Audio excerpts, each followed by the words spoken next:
जीवन के अंदर जवाब देना आना चाहिए। जो जिस भाषा में जो समझे उस भाषा में समझाता है। नहीं, कमलनाथ बड़े नेता हैं, बहुत बड़े नेता हैं। इतने बड़े नेता भी नहीं कि उनको हराया नहीं जा सकता। नहीं, मैं तो कहीं पर भी नहीं डरता हूँ। बयान दूँ या नहीं दूँ तो भी नहीं डरता हूँ। किसी भी मुख्यमंत्री को 10 साल से ज़्यादा नहीं रहना चाहिए। बिल्कुल, मैं हमेशा शुरू से कहता हूँ कि 10 साल में आपको जितना करना है करो। 10 साल से ज़्यादा मुख्यमंत्री बन जाते तो समझते कि मेरी विरासत है।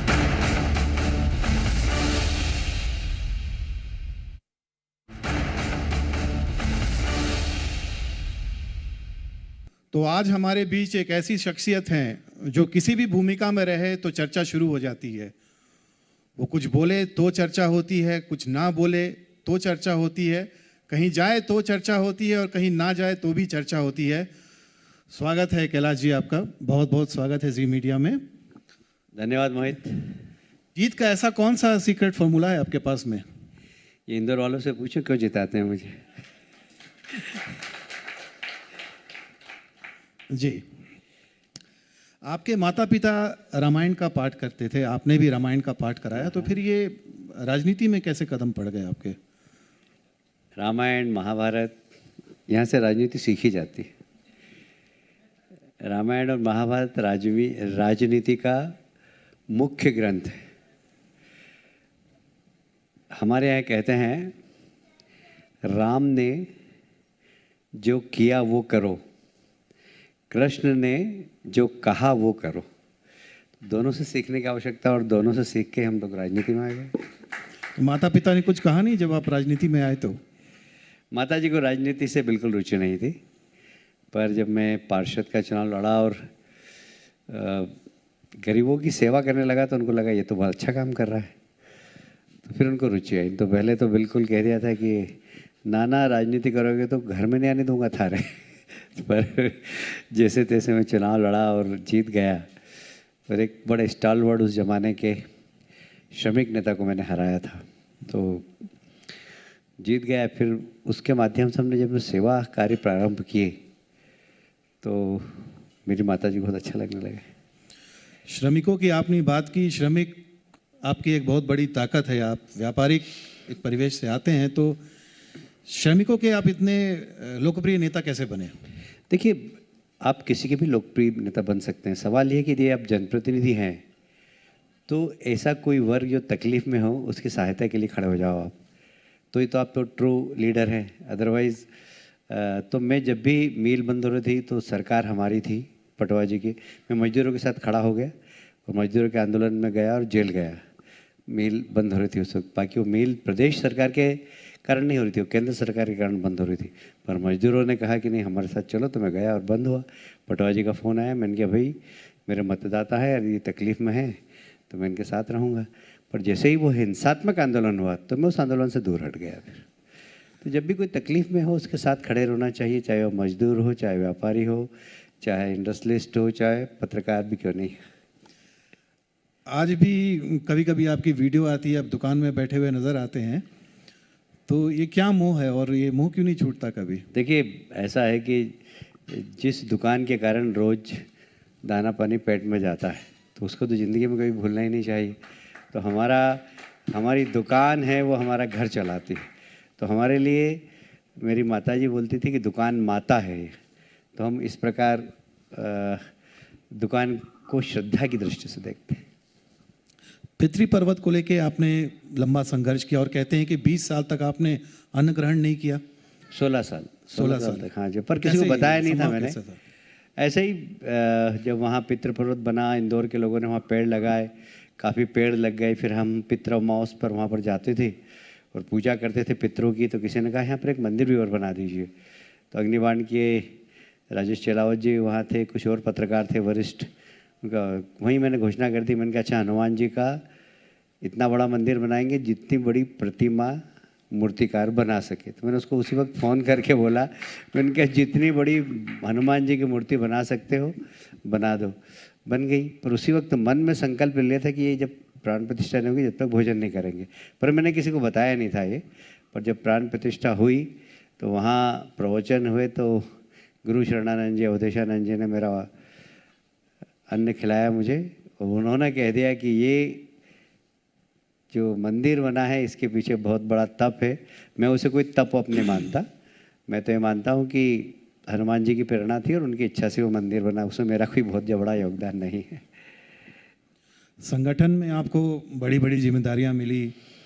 आप हरियाणा के चुनाव प्रभारी रहे, राष्ट्रीय महासचिव और फिर बंगाल के प्रभारी। बंगाल में आपने कमाल भी किया, 40 में से 18 सीट आपने बीजेपी को दिलाई, 40% वोट शेयर भी बढ़ा। तो अब मध्य प्रदेश में रहते हुए आपकी क्या जिम्मेदारी होगी लोकसभा चुनाव? 29 सीट जिताना और मुझे जबलपुर सेक्टर का इंचार्ज बनाया और ये भी कहा मेरे कान में कि छिंदवाड़ा जिताना है। तो आप 100% जिताएंगे, हम 100% जिताएंगे। तो आप कमलनाथ को कमतर आंकते हैं? है जी, कमलनाथ को कमतर आंकते हैं? नहीं, कमलनाथ बड़े नेता हैं, बहुत बड़े नेता हैं, पर इतने बड़े नेता भी नहीं कि उनको हराया नहीं जा सके। आपने कहा था कि हरियाणा में बीजेपी ने जो है जेजेपी में सेंध लगा दी, इस पे क्या कहेंगे?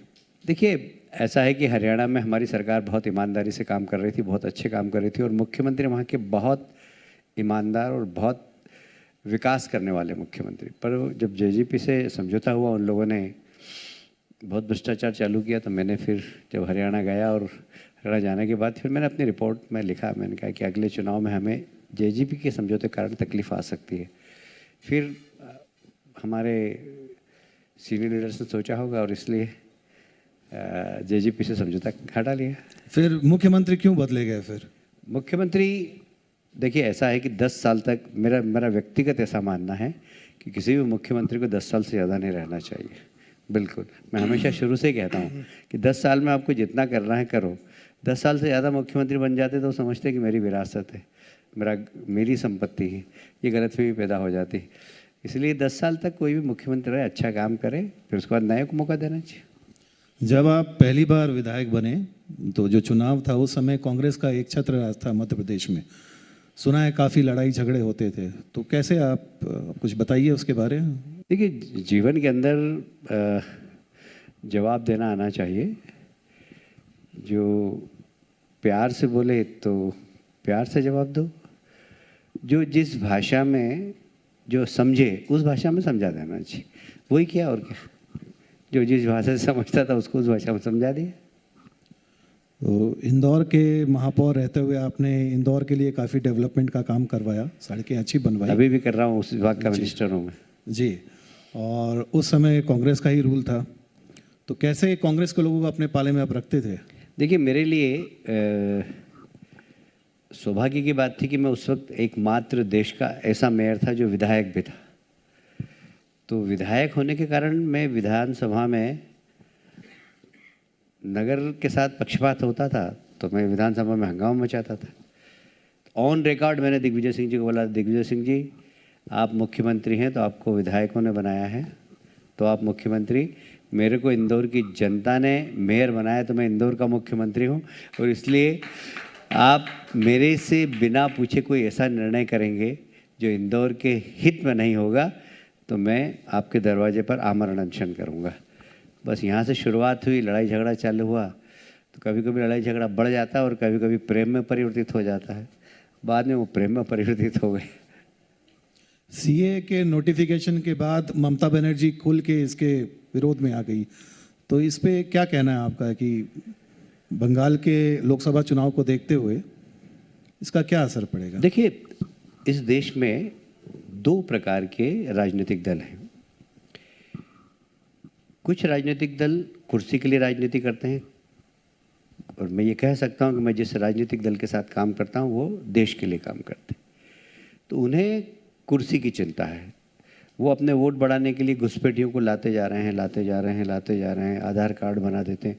और अब तो और ख़तरनाक खेल हो रहा है कि वहाँ से मुस्लिमों के आधार कार्ड हिंदू नाम से बन रहे हैं, उनका मतदाता सूची में नाम भी लिखा देते हैं।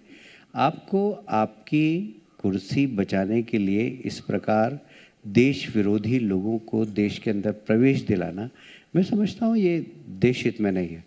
और वो लोग कुर्सी के हित में राजनीति करते हैं, हम देश के हित में राजनीति करते हैं और इसलिए हमारी और उनकी कभी भी मतलब दोस्ती नहीं हो सकती राजनीति में। यूँ व्यक्तिगत रूप से हो सकती है पर राजनीतिक विचारधारा की मित्रता कभी भी नहीं हो सकती। राहुल गांधी की यात्रा अभी मध्य प्रदेश से गुजरी, तो इसका कुछ असर देखते हैं?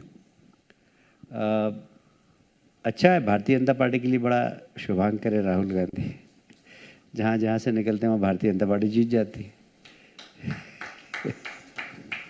आप बयान देते वक्त कभी डरते नहीं, कुछ भी बोल देते हैं, ऐसा बोल देते हैं कि हलचल मच जाती है कई बार? नहीं, मैं तो कहीं पर भी नहीं डरता हूँ, बयान दूँ या नहीं दूँ तो भी नहीं डरता हूँ। अपनी बात बेबाकी से रखने के लिए आपका बहुत बहुत शुक्रिया।